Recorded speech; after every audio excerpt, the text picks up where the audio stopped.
السلام علیکم ورحمۃ اللہ۔ آج ہم بات کریں گے بوجھ ڈالنے کی عادت پر۔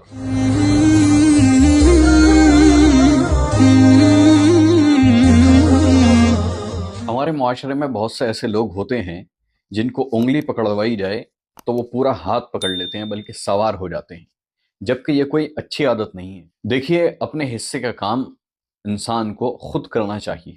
متقی انسان وہ ہوتا ہے جو اپنا بوجھ خود اٹھائے۔ بہت سے لوگ کسی کے یہاں مہمان بن کر جاتے ہیں، ہلکا سا سر میں درد ہوا تو اس سے فوراً کہیں گے کہ مجھے ہاسپٹل لے کے چلو، میرے سر میں درد ہے۔ حالانکہ اپنے گھر میں چھوٹے موٹے درد پہ کوئی گولی بھی نہیں لیں گے، اور اگر درد بہت زیادہ بڑھ گیا تو ایک ڈسپرین کھا کے سو جائیں گے۔ لیکن کیونکہ کسی مہمان کے اوپر ہیں، کسی اور کے اوپر بوجھ بنے ہوئے ہیں، اس لیے اس کے اوپر سوار ہوں گے اور کوشش کریں گے کہ اسے پورا کا پورا نچوڑ لیا جائے۔ ایسے لوگوں کو اگر کوئی شخص ایسا مل جائے جو کہ لوگوں کی مدد کرنے والا ہو تو اس کے اوپر پورے سوار ہو جاتے ہیں، اپنے بھی کام کرائیں گے۔ بھئی میرے بھائی کا فلاں کام ہے، یہ بھی کر دو، میری پھپھی کا یہ کام ہے، یہ بھی کر دو، میری خالہ کا فلاں کام ہے، یہ بھی کر دو۔ یعنی اس کو پورا کا پورا نچوڑ لیں گے کہ وہ اپنی اس نیک عمل سے بیچارہ باز آ جائے گا اور سوچے گا کہ اب میں کسی کے ساتھ بھلائی نہیں کروں گا۔ دیکھیں، جو کام اللہ کے ہیں اسے اللہ کے اوپر ہی چھوڑ دیں، اسے بندوں کے اوپر نہ لا دیں۔ اللہ ہی ہے جو ہر معاملے کا حل جاننے والا ہے، اور ہر معاملے کا حل نکالنے والا اور اسے حل کرنے والا ہے۔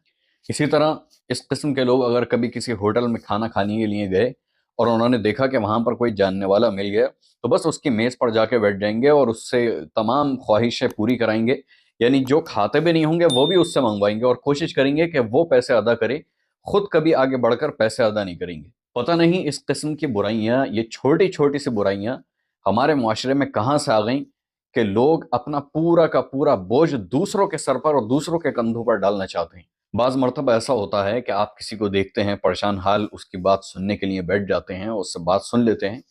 ہوتا یہ ہے کہ وہ اپنی پہلے باتیں سناتا ہے، پھر اس کے بعد آپ سے مدد طلب کرتا ہے، آپ کا نمبر لے لیتا ہے، اور وہ صرف جاب لگانے یا کسی ایک کام کے ذریعے جو آپ کا نمبر دیا گیا اور لیا گیا، اس کے بعد پھر وہ اپنے بجلی کے بل بھیجنا شروع کر دیتا ہے، اپنے گیس کے بل بھیجنا شروع کر دیتا ہے، اپنے کریڈٹ کارڈ کے بل بھیجنا شروع کر دیتا ہے، اپنے جو ادھار قرض اس نے لے رکھے ہیں اور جو ادا نہیں کر پا رہا وہ آپ سے دلوانے کے لیے کوشش کرتا ہے۔ یعنی پورا کا پورا آپ کے اوپر سوار ہو جاتا ہے۔ انسان کو مانگنے میں بھی حیا کرنی چاہیے۔ بعض مرتبہ یہ ہوتا ہے کہ انسان حیا اس کے اندر سے مانگنے کی ختم ہو جاتی ہے اور پھر وہ چھوٹی چھوٹی چیزیں بھی دوسروں سے مانگنا شروع کر دیتا ہے۔ اب اگر کوئی بھلا شخص ہے جو لوگوں کے لیے بھلائی کرتا ہے، لوگوں کے معاملات کو آسان کرنے میں ان کی مدد کرتا ہے، تو بھئی وہ ایسا نہیں ہے کہ وہ صرف آپ کے ہی ساتھ بھلائی کر رہا ہو سکتا ہے وہ کسی اور کے ساتھ بھی کر رہا ہو، 2 لوگ، 4 لوگ، 5 لوگ، 10 لوگ۔ اب اگر آپ کے گھر کا پورے گھر کا بوجھ وہ اٹھانے لگے گا تو ان جو 10 لوگوں کی وہ مدد کر رہا ہے وہ رک جائے گی، یا پھر ایسا ہو سکتا ہے کہ وہ آپ کی مدد کرنا چھوڑ دے، یا وہ اس عمل سے ہی باز آ جائے، وہ سوچے کہ بھئی میں مدد ہی نہیں کر رہا، جس کی بھی میں مدد کرتا ہوں وہ میرے اوپر سواری ہو جاتا ہے۔ اس کے اپنے بھی اخراجات ہیں، اس کے ایسا بھی ہو سکتا ہے اس کے اپنے بیوی بچے ہوں، اپنے گھر کے بھی اخراجات ہوں۔ بھلا کوئی بھی شخص کسی کے پورے گھر کا اخراجات کیسے اٹھائے گا؟ اسی قسم کا شخص جب پیسے کماتا ہے تو لوگ اسے گالیاں بکتے ہیں، بھئی لوگوں کی مدد نہیں کرتا، خوب پیسے کماتا ہے، خوب عیاشیاں کرتا ہے، خوب اپنے اوپر لٹاتا ہے۔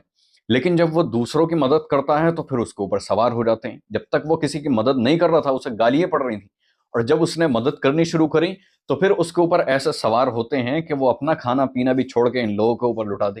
اب ایسے لوگوں کو غیرت بھی نہیں آتی، پہلے اسے گالیاں بکتے ہیں، جب وہ کامیاب ہو جاتا ہے تو پھر اس سے تمنا رکھتے ہیں کہ یہ ہمارے اوپر کرے۔ بھئی اگر غیرت شرم ہو تو انسان کو اس شخص کی طرف دیکھنا بھی نہیں چاہیے جسے وہ برا کہہ رہا تھا۔ لیکن یہ معاشرے کے اندر بہت زیادہ عام ہے، کوئی شخص ترقی کرتا ہے اس کے اوپر ہاتھ دھو کے پیچھے لگ جاتے ہیں اور چاہتے ہیں کہ پوری شریعت کے جو خرچ کرنے کے قوانین ہیں اس کے اوپر نافذ کر دیں۔ جب وہ بیچارہ خرچ کرنے لگتا ہے تو پھر اسے گائے کی طرح پورا نچوڑنے کی کوشش کرتے ہیں۔ کوشش کریں کہ زندگی کے اندر کوئی بھی تعلق ہو اس کے اوپر کبھی بوجھ نہ بنے، چاہے وہ ماں باپ کا رشتہ ہو تو اولاد کے اوپر بوجھ نہ بنے۔ اپنی جوانی میں اپنے لیے پہلے سے ایسے ذرائع اکٹھا کر کے رکھیں کہ بڑھاپے میں کسی سے مانگنا نہ پڑے۔ اگر آپ اولاد ہیں، بالغ ہو گئے ہیں، تو خود کچھ نہ کچھ ایسے ذرائع دیکھیں جس سے آپ کی جیب کا خرچ نکل سکے۔ اگر آپ کا کوئی دوست ہے، اچھا تعلق ہے آپ کا اس سے، تو کوشش کریں کہ اس کے پیسے پر آپ نظر نہ رکھیں، اس کے حالات پر نظر نہ رکھیں۔ آپ کو اللہ نے جتنا دیا ہے آپ اس کے اوپر اکتفا کریں۔ ہاں کوئی بہت بڑی مجبوری آ جائے تو آپ اس سے لیں، وقت دیں اور اس وقت پر اسے ادا کریں، لیکن اس کے اوپر بوجھ نہ بنیں